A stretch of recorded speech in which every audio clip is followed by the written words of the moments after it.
आज सैफी जा रहा होता है, दूर से पहचाना जाता है सैफी है सैफी। पूछा जाता है क्या है, वजह यह है मुर्शिद का रंग चढ़ा है।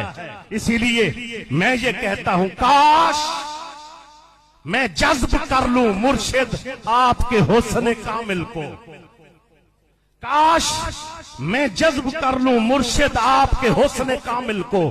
जहां से गुजर जाऊं मैं लोग आपको पुकार उठे।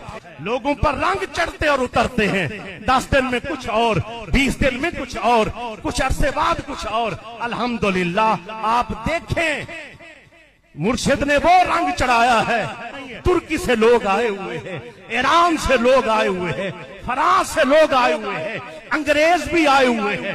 वो एक रंग क्या है, सुन्नत का चढ़ाया है। मुझे याद है एक शख्स हजरत साहब की बारगाह में हाजिर हुआ, तो जब आपने पूछा बेटा दस्तार क्यों सजाई, कहा सुनियो आपने रखी है। आपने फरमाया बेटा यूं ना कहो, कहो ये नबी की सुन्नत है। मैं हर काम सुन्नत के मुताबिक करता हूं, तुम भी हर काम सुन्नत के मुताबिक करो।